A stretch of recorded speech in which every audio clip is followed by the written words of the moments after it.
irmãos, eu quero convidá-los a abrir a Bíblia no Evangelho de Mateus, no seu último capítulo, capítulo 28 do Evangelho de Mateus. Eu quero ler também os últimos versículos deste capítulo 28, que são os versículos 18, 19 e 20, que são intitulados de A Grande Comissão. O tema da igreja para o seu aniversário é os frutos de uma igreja obediente. E que tal nós refletirmos sobre a obediência que a igreja deve ao Senhor Jesus? Nós queremos meditar sobre o compromisso de obediência da igreja com Cristo Jesus, com base na grande comissão, conforme escrito por Mateus, no seu capítulo 28, a partir do versículo 18, que eu passo a ler, e diz assim: Jesus, aproximando-se, falou-lhes, dizendo: toda autoridade me foi dada no céu e na terra.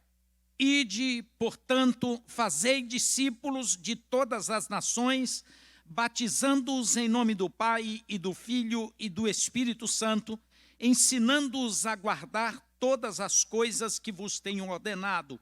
E eis que estou convosco todos os dias, até a consumação dos séculos. Mateus 28, 18 a 20, é dos 5 textos que compõem a grande comissão, sem dúvida alguma, o mais conhecido deles. O mais pregado, o mais exposto, o mais meditado, o mais refletido, que transmite a ordenança do Senhor Jesus Cristo aos seus apóstolos após a sua ressurreição, quando ele ressuscita e por 40 dias aparece aos discípulos, preparando-os para a sua ascensão e preparando-os para 10 dias depois da ascensão receberem o Espírito Santo e serem enviados por todo o mundo para testemunhar do próprio Cristo e de tudo quanto ele ensinou, para que fizessem discípulos de todos os povos, de todas as nações, ensinando-os a guardar aquilo que foi ensinado pelo Senhor Jesus Cristo. Meus queridos irmãos, esta comissão ou este comissionamento, esta missão que foi dada ao Senhor Jesus, à sua igreja, por intermédio dos seus apóstolos, parte do próprio coração de Deus e chega a nós como um imperativo, como um mandamento, como uma ordenança do Senhor, para que anunciemos o seu evangelho. E anunciar o evangelho é anunciar toda a palavra de Deus, desde o princípio, desde a criação, desde o plano estabelecido por Deus para as suas criaturas. É interessante que nos nossos dias, essa opressão do politicamente correto, né, tem inculcado na mente de muita gente, inclusive gente cristã e evangélica, a ideia de que toda religião é boa. E que, portanto, os métodos de evangelização, convidando as pessoas a conhecerem a Cristo e a renderem-se a Ele, soa nos dias atuais como proselitismo. Por que vocês fazem isso? Quando, na verdade, todo mundo tem religião. Não faz muitos meses, estava eu participando de um avanço evangelístico numa cidade, nas vizinhanças de Garanhuns. A cidade chama-se Jupi, uma pequena cidade onde nós temos um projeto missionário, estamos plantando a igreja naquela pequena cidade, e nós saímos em duplas, de casa em casa, panfletando e evangelizando as pessoas. E em uma das casas, o senhor abriu a grade de frente à casa, me recebeu com 2 irmãs que me acompanhavam, e nós entregamos um folheto para ele, falamos quem éramos e o que estávamos fazendo naquela ocasião, e ele foi muito simpático, cortês, não nos tratou mal de forma alguma, mas fez a indagação: mas eu já tenho religião, nós já temos religião, então a gente não precisa mais ouvir coisa alguma.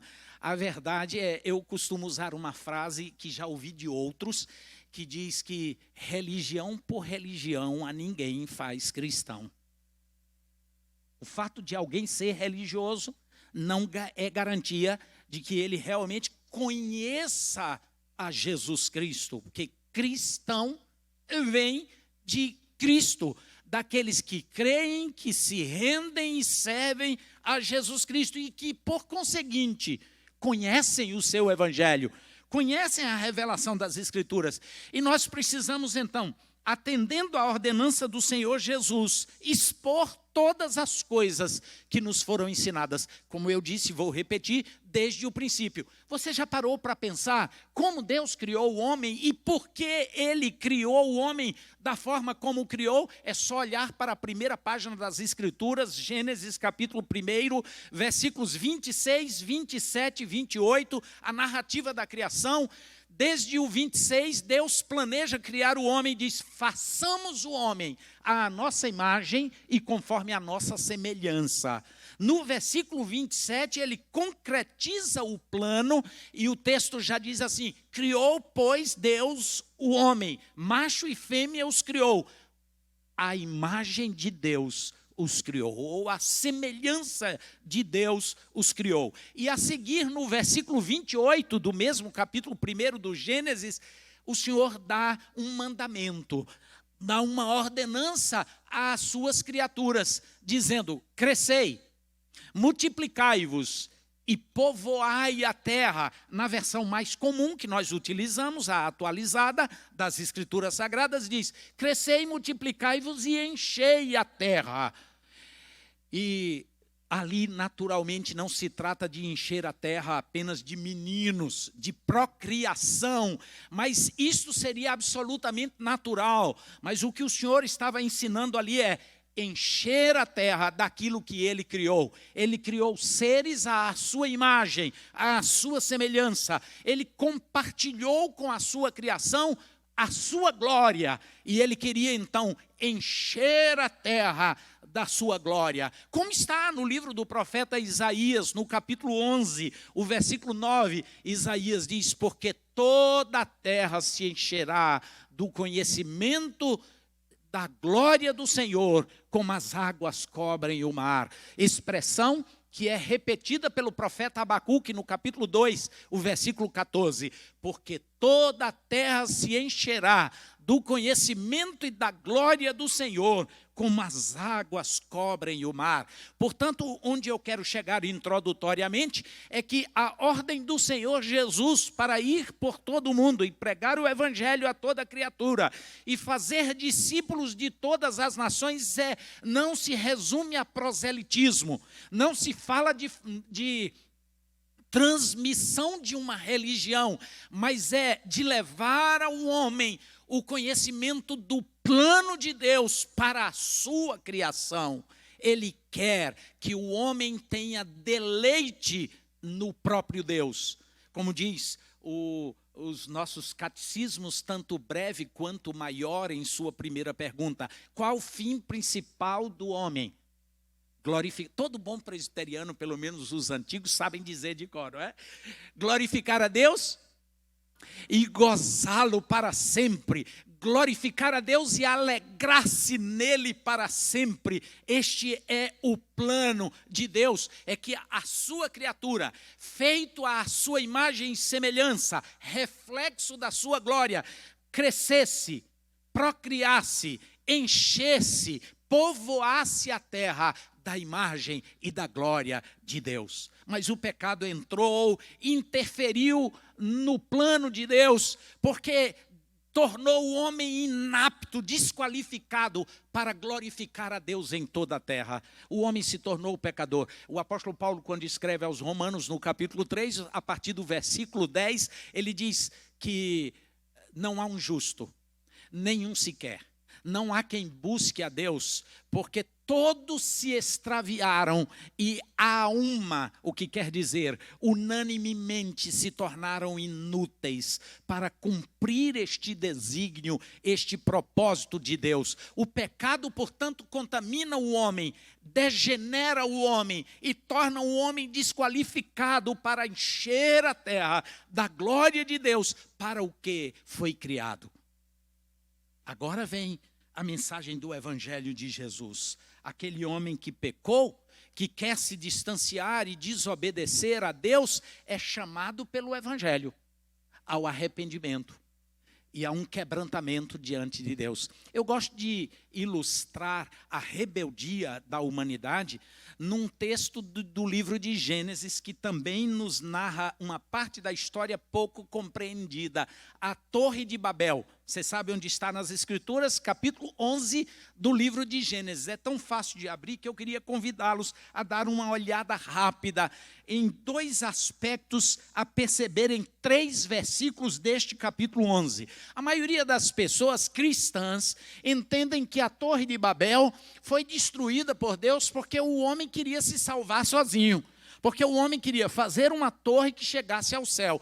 Ora, irmãos, mesmo para aquela época, seria simplismo demais achar que alguém poderia conceber a ideia de construir um edifício, uma torre tão alta,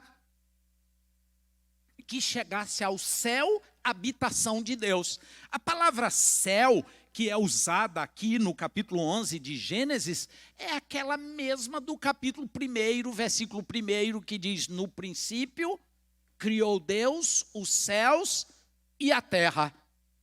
Aquela ideia de a terra, esta parte onde nós estamos aqui, solidificados, e o céu, a abóbada celeste, com os astros e tudo o que compõe essa parte da esfera celestial. Não é uma referência específica à habitação de Deus. Então, o que aconteceu em Babel? Dê uma olhada no versículo 4 de Gênesis capítulo 11. Disseram, os construtores da torre, disseram: vinde, edifiquemos para nós uma cidade, uma torre, cujo tope chegue até os céus, e tornemos célebre o nosso nome. O primeiro aspecto a ser observado é que a intenção dos construtores era autoexaltação. Era glória para si mesmos, homens pecadores, para vanglória. Tornemos o nosso nome célebre. E na sequência o texto diz: para que não sejamos espalhados por toda a terra. Aqui está o cerne da questão. O Senhor havia dito em Gênesis 1, 28, crescei, multiplicai-vos e enchei, povoai a terra. Pouco tempo depois, o homem caído em seus pecados diz: façamos uma torre, para que o nosso nome seja honrado, célebre, e para que não nos espalhemos, ou seja, nós não vamos atender, nós vamos fazer a nossa própria vontade. Na verdade, meus irmãos, o pecado original, o pecado dos nossos primeiros pais, Adão e Eva, não foi outro que não apropriar-se da sua vontade, o que pertencia a Deus. O homem foi criado em harmonia e sintonia perfeita com o Criador, mas quando ele toma conta da sua própria vida, quando ele apropria-se da sua vontade, então ele está se rebelando contra Deus. E aqui em Torre de Babel é o mesmo que acontece. Eles dizem: vamos fazer uma torre assim. Aí o versículo 5 diz que o Senhor desceu e destruiu aquela torre. Olha o versículo 8. De Sarte, o Senhor os dispersou dali pela superfície da terra. Como foi a ordem de Deus, para ficar bem claro? Cresçam, multipliquem, encham a terra. Como foi a primeira fala dos construtores de Babel? Façamos uma torre para ficarmos aqui e não nos dispersarmos pela terra. Quando Deus destrói a torre, o versículo 8 diz: o Senhor os dispersou dali pela superfície da terra e cessaram de edificar a cidade. E agora complemento no último versículo 9. Chamou-lhes, pois, isto o nome de Babel, porque ali confundiu o Senhor a linguagem de toda a terra, e dali o Senhor os dispersou por toda a superfície da terra. O que é que isto tem a ver com a grande comissão que nós estamos querendo refletir nesta manhã? Então agora chama a atenção dos irmãos para o nosso tema: o compromisso de obediência da igreja com Cristo. Passa por 3 passos, meus irmãos. 3 sentimentos que nós devemos ter. 3, mais que sentimentos, ações que a igreja do Senhor deve ter. Primeiro lugar, a igreja deve ter o reconhecimento. Em segundo lugar, a igreja deve ter o desejo. Em terceiro lugar, a igreja deve ter a submissão, e eu vou esclarecer um pouquinho melhor. Voltando, em primeiro lugar, neste compromisso de obediência da igreja com Cristo, nós devemos ter o reconhecimento do mandamento. Mateus 28, 18 a 20, é um mandamento dado pelo Senhor Jesus à sua igreja. Notem que está no capítulo 28, portanto é o último da narrativa deste evangelho, quando o capítulo 28 de Mateus narra apenas que Jesus ressuscitou e que os discípulos ainda permaneceram por um período incrédulos quanto à sua ressurreição. E é neste contexto que está, por exemplo, os versículos 16 e 17 que antecedem o nosso texto base. Seguiram os 11 discípulos para a Galileia, para o monte que Jesus lhes designara, e quando viram, o adoraram, mas alguns duvidaram. E é nesta ocasião que Jesus, então, aproximando-se, falou-lhes, dizendo: toda autoridade me foi dada nos céus e na terra. Ide, portanto, e fazei discípulos de todas as nações, batizando-os em nome do Pai e do Filho e do Espírito Santo. Então a igreja precisa ter o reconhecimento de que estas palavras de Jesus são um mandamento. Um mandamento que é repetido em todos os 4 evangelhos e no livro dos Atos dos Apóstolos. Eu acabei de ler apenas Mateus, repetidamente, 28, mas os irmãos lembram de Marcos 16, 15? É esta mesma grande comissão de forma reduzida, compacta, quando Jesus diz: ide por todo o mundo e pregai o evangelho a toda criatura. Marcos 16, 15. Quem crer e for batizado será salvo, quem porém não crer está condenado. Versículo 16, do último capítulo do Evangelho de Marcos. No Evangelho de Lucas, nós vamos encontrar, naquela ocasião narrada no capítulo 9 do Evangelho de Lucas, várias pessoas estavam tentando seguir a Jesus. E Jesus diz assim: então segue-me. Um deles diz assim: deixa-me primeiro sepultar meu pai. E Jesus diz: deixai os mortos sepultar os mortos. Tu vem e prega o evangelho do reino. Está lá em Lucas capítulo 9, versículo 60. Mas após a ressurreição de Jesus, narrado por Lucas no capítulo 24, o versículo 47, depois que Jesus apareceu por diversas vezes aos seus discípulos e lhes abriu os olhos para que eles de fato enxergassem o que já estava revelado nas Escrituras acerca de sua crucificação e também de sua ressurreição, então Jesus dá esta mesma grande comissão no versículo 47 de Lucas 24, dizendo para ir a todos os povos e pregar o evangelho a toda a criatura. O evangelho de João, de igual modo, traz uma grande comissão no capítulo 20, o versículo 21, quando o Senhor Jesus Cristo diz: assim como o Pai me enviou, eu também vos envio para ir e pregar. E no primeiro capítulo do livro dos Atos dos Apóstolos, capítulo 1, versículo 8, o Senhor Jesus, ainda antes da ascensão, diz aos seus discípulos: mas recebereis poder ao descer sobre vós o Espírito Santo e sereis minhas testemunhas, tanto em Jerusalém, como em toda a Judéia, Samaria e até os confins da terra. Eu sempre lembro meu antigo professor de seminário aqui em Recife, reverendo Francisco Leonardo, missionário holandês, radicado no Brasil, é o sogro do reverendo Augustus Nicodemos, foi meu professor. Eu ainda peguei a geração reverendo Francisco Leonardo, e ele sempre que falava de Atos 1:8, ele dizia que ele pegava uma expressão bem nordestina e dizia assim, que nós devemos pregar o evangelho em Jerusalém, Judeia, Samaria e até Cafundozinho, até os confins da terra. Aí a gente usa várias expressões nordestinas, né?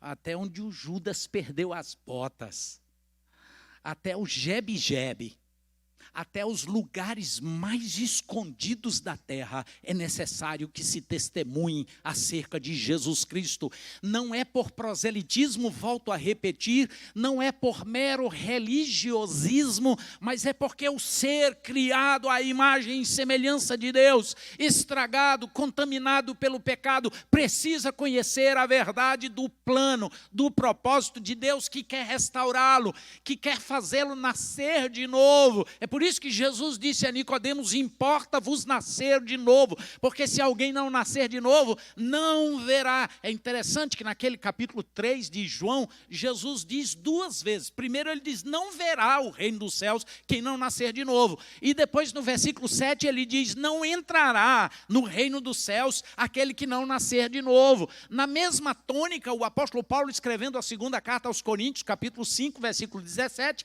que é muito conhecido de todo crente, ele diz: se alguém está em Cristo, nova criatura é. Ou seja, agora já não é mais aquela criatura estragada pelo pecado, mas ele nasceu de novo, é nova criatura, as coisas velhas ficam para trás, e agora tudo se faz novo, é uma nova vida, é uma nova oportunidade de vivermos para a glória de Deus e de nos deleitarmos no Criador. Portanto, irmãos, a igreja precisa ter o reconhecimento do mandamento. Este texto e todos os outros das Escrituras Sagradas constituem um mandamento para ir e pregar. Mas a igreja não pode apenas reconhecer que é mandamento, ela também precisa reconhecer a autoridade. Notaram que a grande comissão, antes dela, o Senhor Jesus, ao dirigir-se aos discípulos, diz: toda autoridade me foi dada no céu e na terra. Toda autoridade me foi dada no céu e na terra. Ou seja, antes de dar a grande comissão, Jesus disse que tinha autoridade para fazê-lo. O brasileiro tem muitos ditados populares. Um deles é assim: manda quem pode, obedece. Pastor, a igreja aqui tem juízo? Porque se tem, obedece. É os frutos de uma igreja obediente. Ela cumpre o mandamento do Senhor Jesus. Porque quem deu o mandamento tem autoridade para dá-lo. Não é qualquer pessoa. Não é aquela coisa, eu recordei aqui agora, nem estava pensando nisso, mas determinado dia eu saí de uma residência onde eu morava, numa das cidades que pastoreei, saía de carro, quando passava junto da pracinha, que ficava logo na primeira rua, depois da que eu morava, eu olhei num dos cantos da praça, tinha um telefone público, que popularmente a gente chamava de orelhão, que estão em extinção, não é? Então, com o advento do celular, precisa de orelhão, mas tinha um orelhão, e tinha um garoto assim de uns 8, 9, não sei direito, mas talvez no máximo 10 anos de idade, e o garoto estava com o fone na mão, dando solavancos, puxando, como que querendo quebrar o fio do telefone. Eu vi aquilo, já tinha passado por ele, mas eu dei a volta na praça, voltei pelo mesmo lugar, parei o carro e falei com ele: não faça isso, não. Ele fez assim: e quem é o senhor? O senhor é o dono? Foi o que ele me disse, né? Um pouquinho dessa cultura lamentável de muitos brasileiros, de isso não é de ninguém, achando que o bem público não é de ninguém. Que coisa lamentável. Aí eu falei com muita cortesia, eu disse: não faça isso. O telefone é de todos nós. E você já imaginou a hora que sua mãe ou seu pai precisar usar e quando chegar aí ele está quebrado? Não faça isso, não. Mas qual foi a indagação dele? Quem é o senhor? O senhor é o dono? Ou seja, quem é o senhor para ficar me dando comandos? Quem dá mandamentos tem que ter autoridade.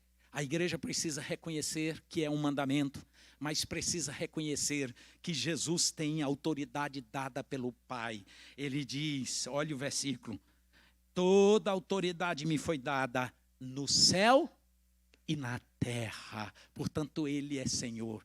E aí eu fico, a Edith membro desta igreja já me ouviu, eu nem sei quantas vezes nestes 3 anos que ela está concluindo o curso conosco lá, mas ela já me ouviu expressar diversas vezes e de diversas maneiras, inclusive com cântico, quando nós cantamos a glória para sempre ao Cordeiro de Deus. Quantas vezes você já prestou atenção à letra deste cântico que fala do Cordeiro de Deus? Quem é ele? Jesus. E este cântico diz que ele tem autoridade tal, que todo joelho se dobrará e toda língua confessará que ele é Senhor. Expressões usadas pelo apóstolo Paulo na carta aos Filipenses, expressão que é usada lá no Apocalipse, no capítulo 19, naquela visão de João, de um cavaleiro vestido de vestiduras brancas, que tinha na sua coxa uma inscrição, onde estava escrito Basileis, Basilean, Kai, Kyrios, Kyrion, Rei dos reis e Senhor dos senhores. É diante dele que as escrituras dizem que Pantagona tacampsei, passa glossa boessei, roti Cristo Iesu, Kyrios estim. Todo joelho, Pantagônata, se dobrará, e toda língua, passa glossa boessei, toda língua confessará a autoridade de Jesus. E muitos cristãos não se curvam diante da autoridade daquele que nos dá o mandamento. Ide, portanto, e fazei discípulos de todas as nações. Nós precisamos reconhecer o mandamento, precisamos reconhecer a autoridade, mas, meus irmãos, em terceiro lugar, nós precisamos reconhecer a necessidade da pregação do Evangelho. Nos meus tempos de seminário, isso faz bastante tempo, eu trabalhei com uma das grandes igrejas presbiterianas do Recife, Igreja Presbiteriana das Graças, e participei de um acampamento de carnaval daquela igreja, muito grande, cerca de 300 acampantes. O preletor era um missionário presbiteriano, pastor Samuel, na ocasião era missionário lá entre os índios Kaiowás, no Mato Grosso do Sul. E ele falava sobre missões, e falava do trabalho indígena, e falava da necessidade de se pregar o Evangelho. E naquela ocasião estávamos todos nós naquele local muito agradável do acampamento, era numa praia de Alagoas, numa cidadezinha chamada Japaratinga. Estávamos sentados debaixo dos coqueiros à beira-mar, e o pregador fez a pergunta para o auditório. O indígena que vive isolado na floresta, exemplo, selva amazônica, que nunca teve contato com a nossa civilização urbana e que, portanto, nunca ouviu falar de Jesus. Quando ele morre, ele está salvo ou ele é condenado? Ao meu lado, sentado no mesmo tronco de coqueiro que estava arriado ali no chão, um irmãozinho novo na fé, mas um senhor já de uma certa idade, de pronto respondeu: é claro que estão salvos. Eles não têm culpa de não ter ouvido falar. É esse também o seu pensamento? Que existem 2 modos de salvação? Um, para quem ouvir a pregação do Evangelho, é Jesus Cristo, crer e receber a Jesus como Salvador. E para aqueles que nada ouviram, é algum tipo de isenção? A verdade é que as Escrituras dizem: todos pecaram e destituídos estão da glória de Deus. A verdade é que, na mesma carta de Paulo aos Romanos, isso aí que eu falei agora foi o capítulo 3, versículo 23. Mas o capítulo 6, também versículo 23, o apóstolo Paulo diz: o salário do pecado é a morte, mas o dom gratuito de Deus é a vida eterna, e não é por um processo de isenção e anistia para todo pecador, mas o dom gratuito de Deus é a vida eterna em Cristo Jesus. Portanto, todos os povos da terra necessitam, carecem de ouvir a mensagem do Evangelho. Nos idos de 1830 e poucos, numa pequena cidade chamada Yorkshire, no interior da Inglaterra, um servo de Deus estava reunido com a sua família, esposa e 7 filhos, fazendo o culto doméstico pela manhã, na hora do café matinal. Ele fazia leitura das Escrituras, entoavam hinos de adoração ao Senhor e fazia uma oração.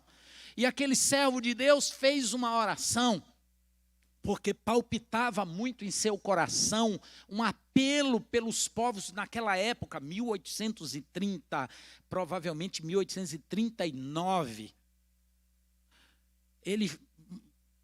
Os ingleses cristãos costumavam usar a expressão povos pagãos para aqueles povos não alcançados, especialmente os da África e Ásia. E aquele pai de família, na sua oração, menciona a China, que naquela ocasião já era o país mais populoso do mundo. Então ele ora e diz: Senhor, quem tu has de enviar para a China?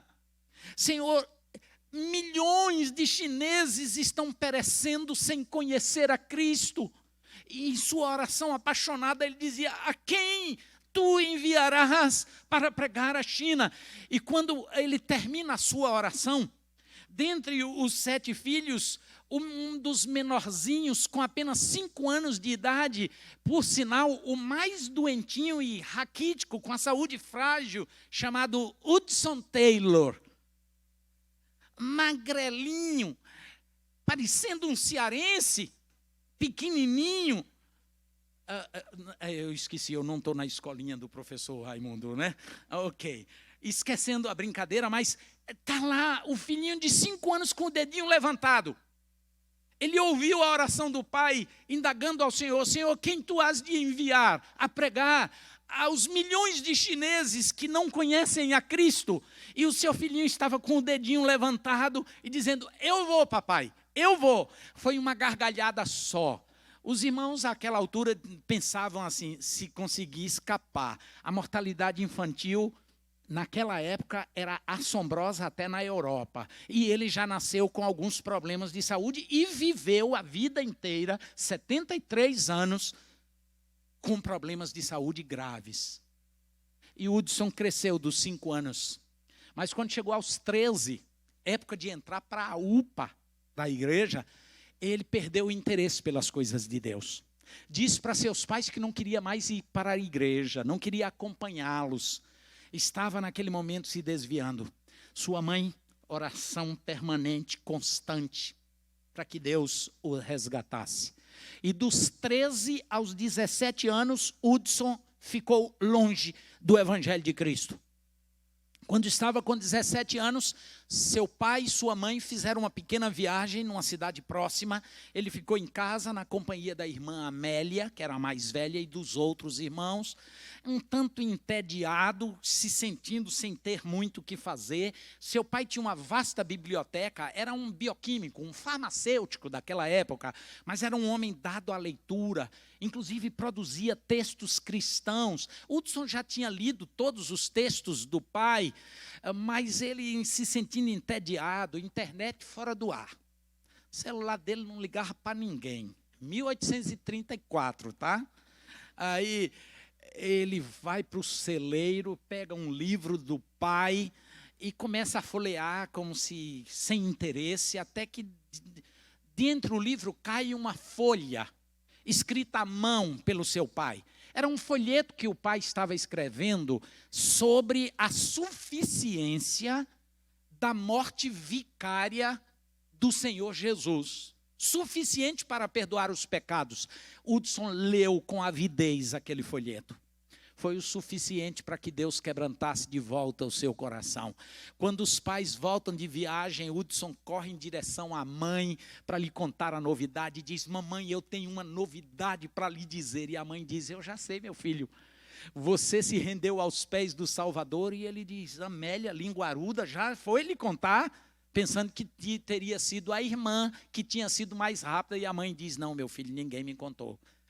Mas ontem eu estava orando por você, e Deus falou ao meu coração, e me deu uma paz, mas uma paz e uma tranquilidade tão grande que na mesma hora eu entendi que Deus respondera a minha oração e que você estava quebrantado aos seus pés. Ele tinha 17 anos, fez medicina. Aos 21 anos de idade, embarcou num navio chamado Dumfries, da Inglaterra para a China, para pregar o evangelho, onde passou 51 anos da sua vida. Fez várias viagens de volta à Inglaterra para tratamento de saúde. Em todas elas os médicos diziam: não volte para a China, você vai morrer. Sua saúde não permite. Em todas as ocasiões ele desobedeceu aos médicos e voltou e por 51 anos pregou o evangelho na China. E quando se sentiu sozinho, disse: Senhor, eu preciso de companheiro. Senhor, manda 5 missionários. E Deus mandou 5 ingleses que fizeram companhia a Hudson Taylor, porque havia necessidade naquele território chinês da pregação do evangelho. Mas só na região de Ningpo, onde ele vivia, havia 22 províncias. Aliás, desculpem, 11 províncias. E Hudson então resolve orar a Deus, dizer: Senhor, eu preciso de 22 missionários, 2 para cada uma destas 11 províncias. Em 3 anos, Deus mandou 22 missionários para trabalhar com ele. Ele gostou desse negócio de orar e Deus atender. Então ele disse assim: Senhor, aqui nós precisamos de pelo menos 70 missionários. E Deus mandou 78 missionários para com o Hudson pregar. E ele funda uma missão chamada de Missão ao Interior da China. E ora: Senhor, 70 não são suficientes. Nós precisamos de pelo menos 100 missionários. Deus mandou 121. Deus não fica fazendo continha, não. Alguém já disse assim: quem muito calcula, pouco dá para Deus. Fica fazendo continha, deixa eu ver meu dízimo como é, deixa eu ver se eu dou, eu arredondo é para cima ou é para baixo, esse tipo de coisa assim. Quem muito calcula, pouco dá. O Hudson orou e Deus mandou 121 missionários. E por mais algum tempo ele continuou orando. E Deus mandou 1.112 missionários ao interior da China, atendendo às orações de Hudson Taylor. Estou citando essa história para reforçar o terceiro ponto que colocamos. Precisamos ter o reconhecimento do mandamento, da autoridade e da necessidade. Os povos estão carentes do evangelho de Cristo. É preciso haver quem pregue, a igreja precisa obedecer. Ide e pregai, disse o Senhor Jesus. O apóstolo Paulo, escrevendo aos Romanos, lá no capítulo 10, versículos 13 e 14, diz: todo aquele que invocar o nome do Senhor será salvo. Como, porém, invocarão aquele em quem não creram? Como crerão naquele de quem nada ouviram? E como ouvirão, se não há quem pregue? Portanto, a igreja precisa pregar. E eu vou agora agilizar para tentar terminar a nossa reflexão. A igreja precisa do reconhecimento, do mandamento, da autoridade, da necessidade, mas a igreja precisa, em segundo lugar, agora do desejo. Porque, meus irmãos, não basta apenas reconhecer que é mandamento, não basta apenas reconhecer a autoridade e a necessidade da pregação do evangelho, porque a maioria dos cristãos reconhece a autoridade de Jesus, reconhece os mandamentos do Senhor, reconhece a necessidade dos povos de ouvirem o evangelho, mas não fazem coisa alguma. Cruzam os braços. Muitas vezes, eu já usei muito essa expressão no passado, nunca mais tinha usado. Às vezes os cristãos costumam terceirizar, pastor Eliseu. Terceirizar a pregação do evangelho. Como assim? Eu vou delegar os pastores. Tipo, o senhor faz uma classe de novos ou de catecúmenos, aí tem 20 pessoas para serem recebidas como novos membros da igreja. Acho que o senhor nunca passou por isso não, mas só falta acontecer isso. Um deles dizer assim: sim, pastor, cadê? Onde é que eu assino? Aí o pastor diz: o quê, meu irmão? Assina o quê? A procuração, lhe dando plenos poderes para evangelizar por mim, para orar por mim, para ser crente por mim. É muito assim.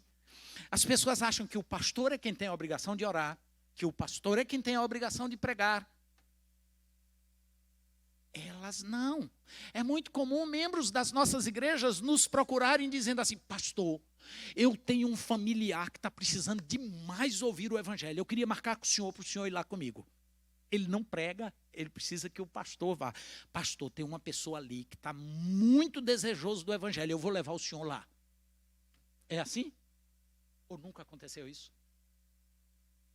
Por que você não fala de Jesus? Eu sei. Você diz, não, o pastor tem um preparo, e tem a obrigação de ter mesmo. Ele estudou para isso. Ele foi chamado por Deus para isso. Ele tem que ter, de fato, um conhecimento bíblico, etc. Mas você testemunha de Jesus, você não precisa chegar lá com discursos elaborados, mas você chega lá e fala sobre o que Jesus fez e está fazendo na sua vida. Testemunha para aquela pessoa. É preciso haver o desejo, irmãos. Nós precisamos desejar isso. Alguns irmãos dizem assim, Senhor, eu não sei falar. Eu conheço isso na Bíblia. Alguns servos de Deus, diante do chamado do Senhor, disseram, Senhor, eu não passo de uma criança. O outro, Senhor, eu tenho uma língua pesada. Senhor, eu não sei fazer isso, não. O Senhor tem certeza que sou eu? Deus não erra, meus irmãos. Ele está chamando você para testemunhar, para obedecer. Então você precisa desejar, porque se você não deseja, você se esquiva, você foge. Você deixa de fazer o que o Senhor tem ordenado a fazer. E você sabe o que é que acontece com as pessoas que deveriam ouvir de você o testemunho de Cristo e não ouvem o apóstolo Paulo escrevendo a segunda carta aos Tessalonicenses, no capítulo 1, segunda carta de Paulo aos Tessalonicenses, Paulo fala sobre o que acontecerá. Versículo 5 do capítulo 1 de 2 Tessalonicenses. Sinal evidente do reto juízo de Deus para que sejam considerados dignos do reino de Deus, pelo qual com efeito estáis sofrendo. Ele está falando dos crentes de Tessalônica que sofriam perseguição por causa de Cristo. Pelo qual com efeito estáis sofrendo, se de fato é justo para com Deus que ele dê em paga tribulação aos que vos atribulam, e a vós outros que sois atribulados, alívio juntamente conosco, quando do céu se manifestar, presta atenção agora ao versículo 8, o final do 7 diz, quando do céu se manifestar o Senhor Jesus com os anjos do seu poder, em chama de fogo, tomando vingança contra os que não conhecem a Deus e contra os que não obedecem ao evangelho de nosso Senhor Jesus. Estes sofrerão penalidade de eterna destruição, banidos da face do Senhor e da glória do seu poder, porque você não falou de Jesus para eles. É preciso ter o desejo. E, finalmente, é preciso ter o reconhecimento do mandamento, da autoridade e da necessidade. É preciso ter o desejo, mas é preciso ter a submissão. É preciso, irmãos, entender que se é um mandamento de Jesus, nós não temos outra alternativa. Volta para o texto de Mateus 28. Jesus, aproximando-se, falou-lhes, dizendo, toda a autoridade me foi dada no céu e na terra. Ide, portanto, fazei discípulos de todas as nações, batizando-os em nome do Pai, do Filho e do Espírito Santo, ensinando-os a guardar todas as coisas que vos tenho ordenado. E faz aquela promessa maravilhosa, vocês não estarão sós. Ele diz, e eis que estou convosco todos os dias, até a consumação dos séculos. Precisamos de submissão. Vocês já devem ter ouvido de um outro missionário tão conhecido quanto Hudson Taylor, talvez em alguns arraiais mais conhecido que Hudson Taylor, porque ele é considerado o pai das missões modernas, William Carey. Vou falar bem aportuguesado, Carey. Carey nasceu pouco antes de Hudson Taylor. Na verdade, ele faleceu provavelmente no ano do nascimento de Hudson Taylor, em 1834. Ainda no final dos idos de 1700, Carey tomou conhecimento do evangelho. Converteu-se já jovem, na casa dos 19 anos. Frequentava uma pequena comunidade batista, uma pequena igreja de gente muito simples e muito pobre, da qual ele se tornou logo seu pastor. Era o pregador do evangelho. Sua profissão bastante humilde, sapateiro, desde os 14 anos de idade, era aprendiz de sapateiro. Quando conheceu a Cristo, aos 19 anos, ele mesmo desenhou um mapa mundi, conforme as informações daquela época, afixou na parede, na sua tenda de sapateiro, e enquanto apregava chuleadeiras nas solas dos sapatos, fazendo seus remendos, ele olhava para aquela parede, olhava para os países deste planeta, orava por eles, pedindo a Deus que mandasse obreiros para pregar o Evangelho. E ele mesmo põe em seu coração que precisava pregar o Evangelho. Na assembleia da sua igreja, quando o moderador estava à frente, ele levanta a mão, pede a palavra e propõe que fossem pregar o Evangelho à Índia. Naquela época, já também o segundo país mais populoso do mundo, sem o Evangelho de Cristo, colonizado e dominado pela Inglaterra, naquela época, pela Companhia das Índias Ocidentais, liderados pela Inglaterra. E Carey propõe pregar o Evangelho. O moderador diz: sente-se, jovem. Quando Deus quiser quando Deus quiser que os pagãos se convertam, Ele o fará, sem mim e sem você. Erro. Deus usa o seu povo para levar a mensagem aos povos. E Carey enfrentou uma dura batalha. Não tinha recursos. Sua igreja pequena também não. Além disso, a igreja lhe tinha tanto amor que se recusava a abrir mão de sua presença física para ir ao campo missionário. Mesmo assim, ele desejou ir. Já era casado a essa altura com uma mulher que lhe deu muito trabalho e lhe causou muitos transtornos. Seu biógrafo chega a dizer que ela era portadora de alguma debilidade mental, psiquiátrica. E aquela mulher se recusou a ir com ele e os filhos para o campo missionário. Carey tinha um senso de submissão tão grande que ele diz para a esposa: eu daria tudo o que eu possuo para te convencer a ir comigo para a Índia, para obedecer ao Senhor Jesus. Mas visto que você se recusa peremptoriamente a me seguir, eu não posso desobedecer ao meu Senhor.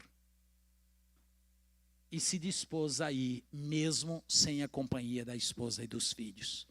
Não chegou a fazê-lo, porque no dia do embarque, um amigo, colega de missão, fez uma última tentativa de última hora, indo à sua casa, quando ele já estava no porto, esperando a hora do navio partir.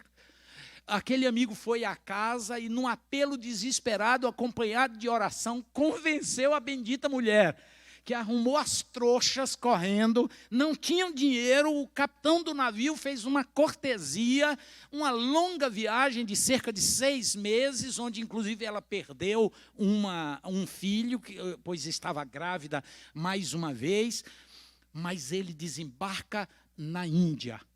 Passa 41 anos, ao contrário de Hudson Taylor, que passou 51 anos, mas que foi várias vezes à Inglaterra e chegou a ir aos Estados Unidos, nas universidades, convocar jovens para o campo missionário na China.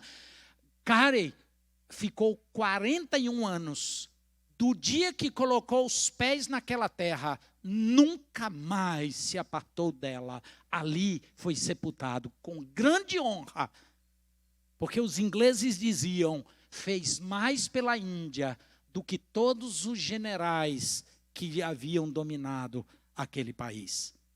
Pelo senso de submissão à vontade de Deus. Concluindo, meus irmãos, é um mandamento do Senhor Jesus: ir por todo mundo, pregar o Evangelho e fazer discípulos de todas as nações. Ele tem autoridade. Ele diz: toda autoridade me foi dada no céu e na terra. Portanto, ide e fazei discípulos. Há necessidade, ainda hoje, muitos povos, até no Brasil, ainda não ouviram de Cristo Jesus, não conhecem o seu Evangelho, e muitos brasileiros conhecem um Jesus mitológico da religiosidade, mas não conhecem o Evangelho. É preciso termos o desejo e sermos submissos ao Senhor. Dizermos como Isaías, depois daquela visão no templo, capítulo 6, versículo 8, quando o Senhor diz: a quem enviarei? Quem há de ir por nós? O que ele responde? Eis-me aqui, envia-me a mim. O mesmo Isaías escreveu no capítulo 30, versículo 21. Quando te desviares para a direita e quando te desviares para a esquerda, os teus ouvidos ouvirão atrás de ti uma palavra dizendo: este é o caminho, andai por ele. Obedecei ao Senhor, fazei a sua vontade, cumpri o seu mandamento para a igreja. Que Deus nos abençoe, meus amados irmãos. Amém. Para mais informações e novidades, siga as nossas redes sociais e fique por dentro de tudo.